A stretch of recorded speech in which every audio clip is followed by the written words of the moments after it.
My name is Kaylin, and I am going to be talking about the pH of garden soil. And when life gives you options, change the pH, change the color. My favorite is hydrangeas, and those grow the best for me. They are very hard for me to kill, and I can easily change the aesthetic and the color based on the pH of the soil.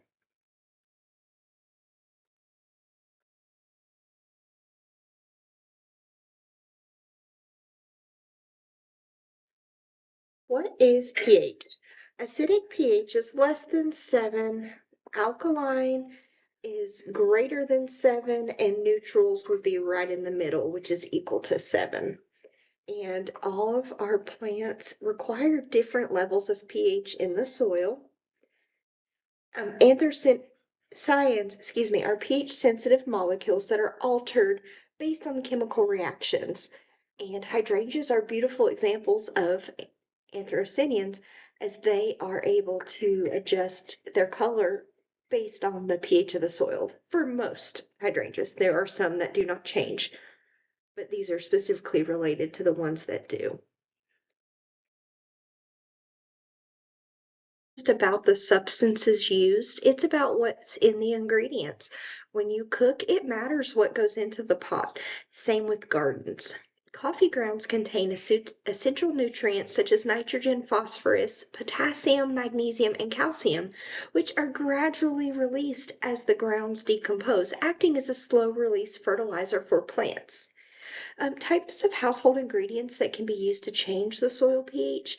This is anything from coffee grounds to lime to lemon juice, anything like that. And there are certain pre-mixed soils and soil mixtures that you can add to adjust the pH. I prefer to use coffee grounds because I drink a lot of coffee and it's something I have readily available. And coffee grounds, after they've been brewed, are relatively neutral.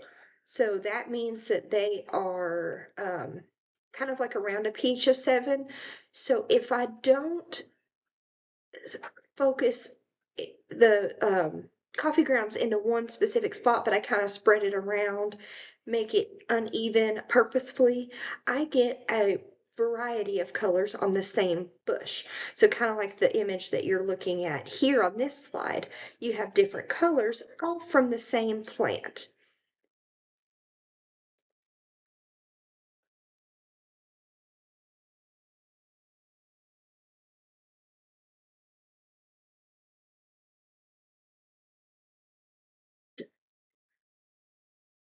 um, can change colors. Some examples are big leaf mountain hydrangeas. Those are usually the easiest ones to change. The following pictures that you're going to see in the upcoming slides are actually from my garden. These are from this past summer. And at the moment, my garden, because it's coming through winter, does not look like this. But towards the end of spring, beginning of summer, my hydrangeas will be bloomed and look just like this. They have been this way for years. I have been altering the colors with the soil or pH of the soil with coffee grounds for many years. This creates a healthy um, mixture for my soil, helps the soil be breathable, and helps feed the earthworms, which in turn help feed the garden.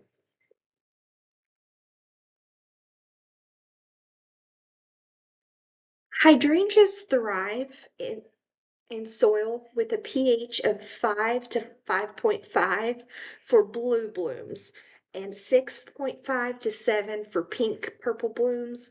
And these can range from slightly acidic to slightly alkaline, depending on what you put in there. My preference, like I said, is to use recycled coffee grounds to affect the color of my hydrangeas.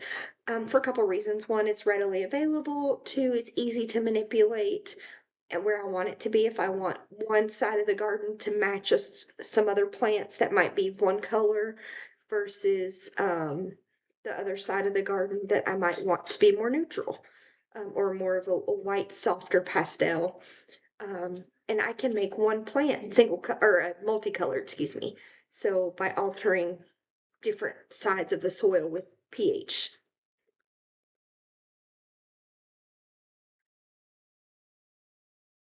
These are pictures from my garden. Um, this pink plant is specifically by itself. I did not treat this one with coffee grounds. I did treat these with coffee grounds. I probably went a little heavy with the coffee grounds on this one, is why it's kind of a neutral white color. And then, of course, I had a mixture of the bluish color on this for this peach.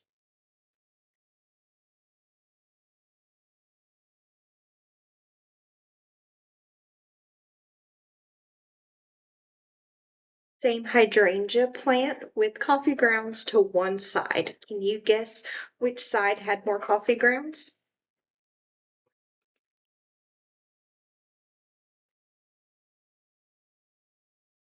You guessed it. So 5.5 to 7 is the blue is the lower number. Pink is closer to 6.0 to 7. This is balanced out by brewed coffee grounds, like I had mentioned earlier, resulting into a closer to neutral pH. This kind of tempers the colors to a soft pastel. And I purposefully mix it randomly and so that I can have a variety of colors.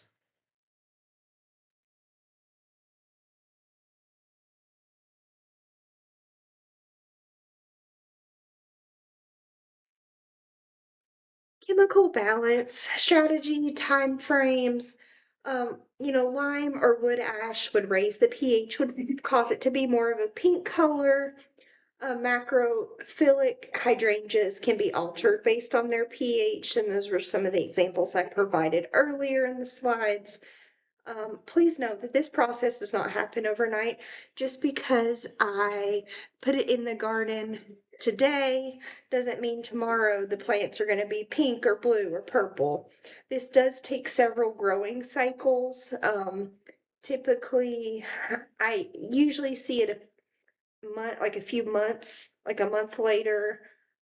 Everybody has different results based on their soil type, um, how they nurture it. I typically will add coffee grounds, at least a couple times a week. So therefore, it does tend to show more quickly than someone who might only treat once or twice in a season.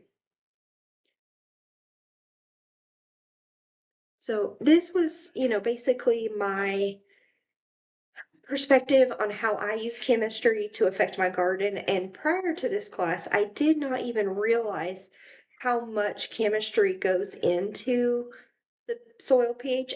I never looked at it that way. I had only ever looked at the pretty colors and what helped me get those colors. And I'm kind of a neutral kind of girl, so I like the soft pastel pale colors.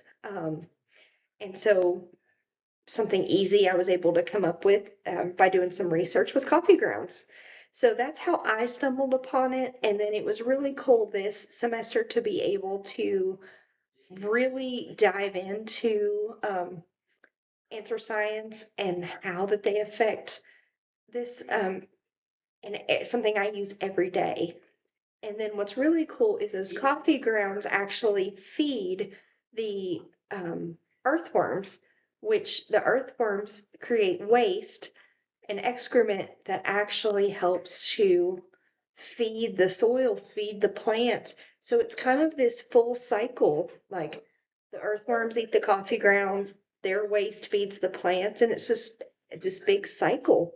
And I find that by me adding coffee grounds, I'm having a ton of earthworms in the garden, which to me, I've always been told that the more earthworms you have, the healthier your garden. And I typically have a very thriving garden through to probably mid-fall, early to mid-fall. Um, Usually around October, it starts to kind of to die down for the winter. But so that's my story, and that's how I use pH to affect my garden.